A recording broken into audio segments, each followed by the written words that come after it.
السلام علیکم پیارے دوستو، زلفی نالج لینڈ ورلڈ میں خوش آمدید۔ سلطان صلاح الدین ایوبی رحمۃ اللہ علیہ صلیبیوں کی اس شکست پر سینٹ برنارڈ سب سے زیادہ غمزدہ تھا، اور یہ غم اس لیے نہیں تھا کہ اس ناکام فوجی مہم میں جرمنی اور فرانس کے لاکھوں سپاہی مارے گئے تھے، بلکہ اسے اپنے خواب کے ٹوٹنے کا قلق تھا۔ وہ دنیا پرست راہب، شہرت و اقتدار کا بھوکا تھا۔ اس نے شہنشاہ فرانس اور شاہ جرمنی کو مقدس جنگ پر اس لیے آمادہ کیا تھا کہ ایڈیسیا کی شکست کا انتقام لے کر عیسائی دنیا پر ثابت کر دے کہ یہ فتح صرف اس کی روحانیت کا نتیجہ ہے۔ اس طرح وہ تمام عیسائیوں کا متفقہ روحانی پیشوا بن جاتا۔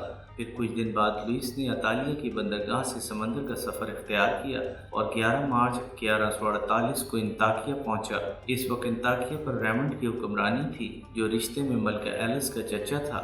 ریمنڈ نے شہنشاہ لوئس کا شاندار استقبال کیا۔ پھر دوسرے دن ایک خصوصی دربار آراستہ ہوا۔ ایک عیسائی شاعر نے صلیبیوں کی شکست و بربادی پر انتہائی دردناک مرثیہ پڑھا۔ افسوس، 100,000 افسوس! صلیبیوں کے لیے یہ ایک مہلک صدمہ ہے۔ فرانس کا پھول دمشق میں پہنچ کر اپنی خوشبو بکھیرنے سے پہلے ہی مرجھا گیا۔ مرثیہ سن کر شہنشاہ لوئس کی آنکھوں میں آنسو آ گئے اور شوبدہ باز سینٹ برنارڈ سر دربار دھاڑے مار کر رونے لگا۔ یہ سنگین اور اذیتناک فضا دیکھ کر انطاکیہ کا حکمراں کھڑا ہوا اور اس نے شکست خوردہ فرانسیسی شہنشاہ کی دلجوئی کے لیے بڑی جذباتی تقریر کی۔ ہمارے معزز شہنشاہ کو اس شکست سے دل برداشتہ نہیں ہونا چاہیے کہ یہ شکست نہیں، ایک ناگہانی حادثہ تھا، اور انسانی زندگی میں حادثے ہوتے ہی رہتے ہیں۔ ہم بہت جلد تازہ دم ہوں گے اور پھر سلجوکیوں کے ساتھ دوسرے مسلم حکمرانوں کو بھی عبرتناک سزا دیں گے۔ صلیب مقدس ہے اور قیامت تک کے لیے سربلند ہے۔ اس کے بعد ریمنڈ نے رقص و سرور کی محفلیں آراستہ کی تاکہ شہنشاہ فرانس اپنے رنج و الم کو ساغر و صراحی میں غرق کر دے۔ ان محفلوں نے صلیبی سرماؤں کے سارے ارمان پورے کر دیے۔ شہنشاہ لوئس کے لشکر میں ہزاروں حسین عورتیں شامل تھیں۔ وہ سب کی سب تمام اخلاقی قیود کو توڑ کر طاقتور سپاہیوں کے ساتھ آلودہ ہو گئیں۔ اس شرمناک کھیل میں شاہی خاندان کی خواتین پیش تھیں، اور ان سب میں ملکہ ایلس سر فہرست تھی۔ وہ ایک ترک مسلمان پر ایسی فریفتہ ہوئی کہ دن رات کسی کنیز کی طرح اس کے قدموں میں پڑی رہتی تھی۔ جب شہنشاہ لوئس کو یہ شرمناک خبریں ملیں تو اس نے ملکہ ایلس کو سمجھانے کی کوشش کی۔ ایلس شوہر کی گفتگو سن کر برہم ہو گئی اور نہایت تحقیر آمیز لہجے میں بولی، جب تم سینکڑوں کنیزیں رکھ سکتے ہو تو کیا میں ایک غلام بھی؟ شہنشاہ لوئس اپنی بیوی کی شراب نوشی اور بدکاری کی خفیہ داستانوں سے واقف تھا، مگر خاموش رہتا تھا۔ پھر جب ملکہ ایلس کھلے عام رنگ رلیاں منانے لگی تو اسے عوامی سطح پر اپنی رسوائی کا اندیشہ ہوا۔ یہی وجہ تھی کہ شہنشاہ لوئس اپنی بے لگام بیوی کو تنہائی میں سمجھانے کی کوشش کر رہا تھا، مگر ایلس نے انتہائی بیہودہ جواب دے کر شوہر کے منہ پر تھوک دیا تھا۔ شہنشاہ لوئس ایک بے غیرت انسان تھا۔ اسے ایلس کے جارحانہ اور شرمناک سلوک پر اپنے جلال شاہی کا مظاہرہ کرتے ہوئے بیوی کو طلاق دے دینی چاہیے تھی، مگر لوئس نے ریمنڈ کو درمیان میں ڈال کر اس نازک مسئلے کو حل کرنا چاہا۔ ایلس اور برہم ہو گئی۔ بالآخر اس نے اپنے چچا کے ذریعے لوئس سے طلاق کا مطالبہ کر دیا۔ شہنشاہ لوئس کچھ دن تک صلح و صفائی کی کوشش کرتا رہا، مگر ایلس کی سرکشی بڑھتی ہی جا رہی تھی۔ آخر لوئس ایلس کو طلاق دے کر انطاکیہ سے چلا گیا۔ شہنشاہ لوئس ہفتہ ناکامی کی حالت میں فرانس واپس جانا نہیں چاہتا تھا۔ پھر اس نے اپنی شکست کا داغ دھونے کے لیے ایک عجیب فیصلہ کیا۔ وہ انطاکیہ سے نکل کر اپنی 80,000 فوج کے ساتھ سیدھا یروشلم جا پہنچا۔ کچھ یہی کیفیت شہنشاہ جرمنی کارنٹ سوم کی تھی۔ اس نے بھی اپنی ناکامی کا بدلہ لینے کے لیے یروشلم کا رخ کیا۔ شاہ جرمنی کا منصوبہ یہ تھا کہ وہ یروشلم کے حکمران بالڈون ثالث کے ساتھ مل کر کسی کمزور مسلم ریاست پر قبضہ کر لے، تاکہ جب وہ اپنے ملک واپس جائے تو ایک فاتح کی حیثیت سے جرمنی کی رعایا اس کا استقبال کرے۔ پھر جب شہنشاہ کارنٹ اپنی نئی منصوبہ بندی کے ساتھ یروشلم پہنچا تو اس کی حیرت و مسرت کی کوئی انتہا نہیں رہی۔ شہنشاہ فرانس لوئس ہفتوں وہاں پہلے سے موجود تھا۔ دونوں ایک دوسرے سے بڑے والہانہ انداز میں گلے ملے، پھر پرانے زخموں کی خلش محسوس کر کے بہت دیر تک روتے رہے۔ اس کے بعد شہنشاہ لوئس، شہنشاہ کارنٹ اور بالڈون ثالث تینوں مل کر بیت المقدس میں حضرت عیسیٰ علیہ السلام کے مزار مبارک پر حاضر ہوئے۔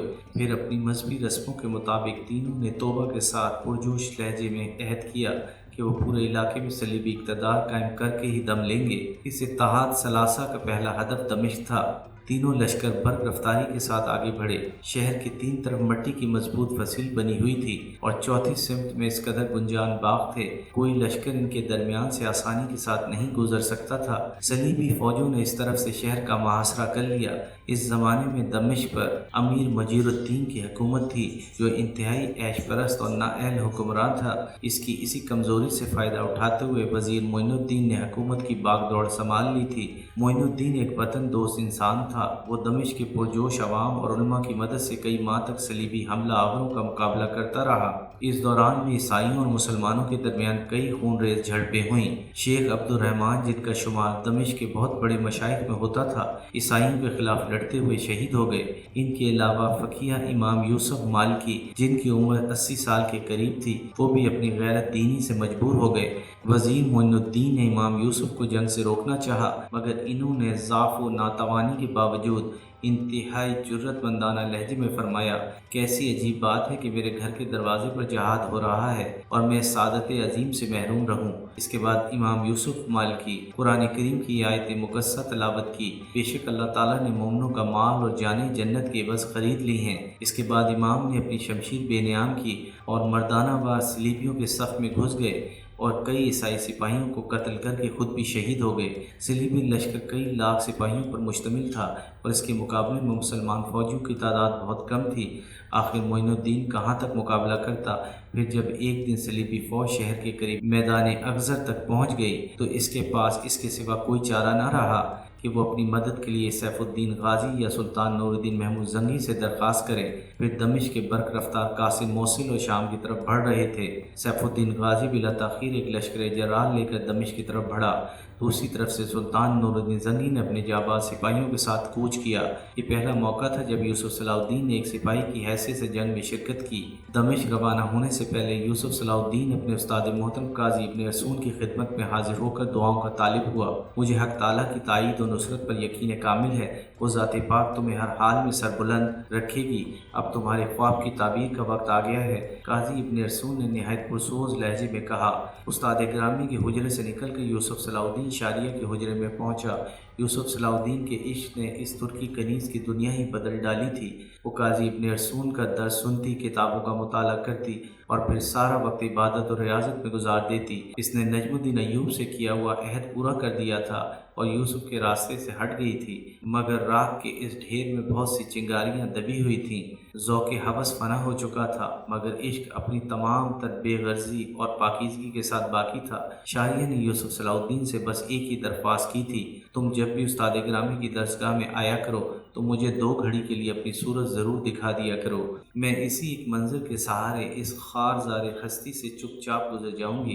फिर जब यूसुफ सलाहुद्दीन ने शारिया के हुजरे में दाखिल होकर इसे बताया कि वो सुल्तान आदिल के साथ महाज़ जंग की तरफ जा रहा है, तो शारिया के बुझे बुझे से चेहरे पर मुसरतों के चिराग जल उठे और इसने बड़े वालिहाना अंदाज में कहा, यूसुफ ये तो इब्तदा है, अभी तुम्हें बेशुमार जंगें लड़नी हैं। मैं उस वक्त का इंतज़ार कर रही हूँ जब हर तरफ तुम्हारा ही परचम लहराता हुआ नजर आएगा। फिर जब यूसुफ सलाहुद्दीन शारिया के हुजरे से निकल कर चला गया तो वो ज़ारो कतार रोने लगी और फिर अपने मालिक हकीकी के सामने सजदा रेज़ हो गई।